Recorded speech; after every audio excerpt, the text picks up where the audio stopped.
संघर्ष हमारा क्या रहा, जब हम बचपन में पढ़ते थे जी, तो गाना बजाना हमारे बचपन से ही था। गाते बजाते थे और फिर धीरे धीरे स्टेज पकड़ने लगे, तो उस समय हमको भी लोग स्टेज पर से बाहर कर देते थे कि आप कैसे गा रहे हैं, आपकी आवाज़ बेसुरी जा रही है, तो आप बेताले गा रहे हैं। धीरे धीरे लोगों से संगत हुई और धीरे धीरे मतलब जानकारी हुई। जैसे किसी चीज़ को अभ्यास करते करते अभ्यास हो जाता है, तो धीरे धीरे अभ्यास हो गया। यही है। तो गुरु जी, आप मतलब कितना समय, मतलब कितने दिन से भोजपुरी दुनिया में आप रह रहे हैं, काम कर रहे हैं? कम से कम 30 साल तो हो गया। 30 साल से हमारा संघर्ष आज भी जारी है और लगे हुए हैं, मेहनत परिश्रम कर रहे हैं। देखिए आगे क्या होता है। अपना कर्तव्य करना है और फल की भी तो इच्छा नहीं करनी चाहिए, लेकिन फल की इच्छा को देखते हुए ही लोग मेहनत करते हैं। लेकिन कुछ लोगों को मेहनत का फल मिलता है, कुछ लोगों को नहीं मिलता। लेकिन अक्सर हमने यही सुना है कि कर्म किए जा, फल की इच्छा मत कर। अगर फल की इच्छा नहीं हो तो फिर कर्म करने से क्या मतलब। सही बात। ये एक्सेप्शन है, एक्सेप्शन है, अपवाद। ये भारतीय लोगों का जो सिद्धांत है वो ये कहते हैं कि कर्म करो, फल की इच्छा मत करो। लेकिन अंग्रेज कहते हैं work and wait for result, काम करो और फल का इंतजार करो। आपका रिजल्ट क्या है? If you are fail try again. अगर आप फेल हैं तो पुनः प्रयास करो।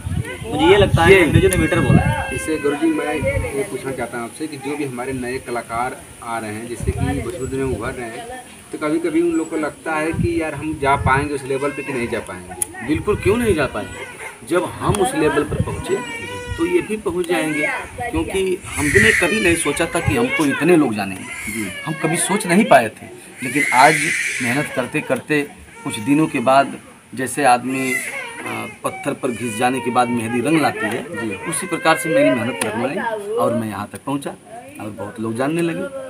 अभी भी जानने की इच्छा लगी हुई कि इससे भी ज़्यादा लोग जाने हमको।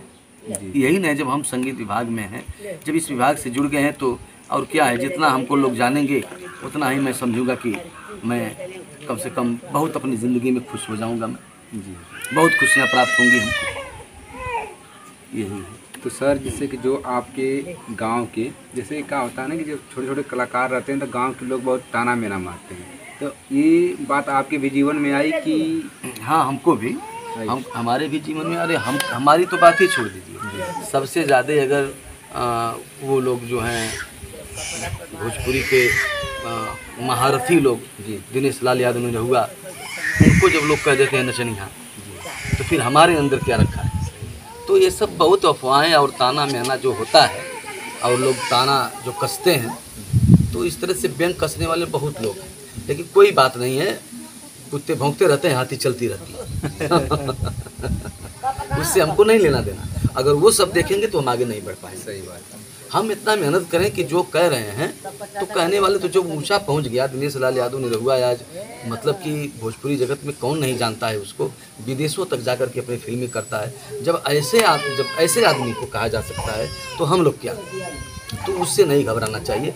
जिसकी जैसी मानसिकता है, उसकी मानसिकता को कोई इधर उधर नहीं कर सकता। हेलो फ्रेंड, ये देखिए इस समय हम आए हैं हमारे गुरुजी हरकेश यादव पगला जी। जैसे कि नाम ही देखिए ऐसा है कि पगला जी, खाने में खुशी महसूस हो रही है। और एक जैसे क्या होता है ना कि कोई अगर गांव में किसी लड़कों को कह रहे पगला पगला, तो कहेंगे देखा पागल का था।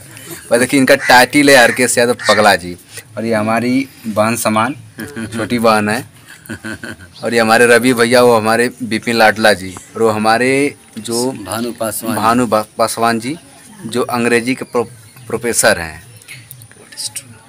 ये हमारे गुरुजी। इनके यहाँ आने के बाद ऐसा लग रहा है कि घर छोड़ के जाए ही नहीं। क्या होता है ना कि कहीं बड़े दिन के बाद कोई अपना मिल गया है, ऐसा महसूस हो रहा है। तो आप लोग अपना प्यार दुलार बनाए रखिए।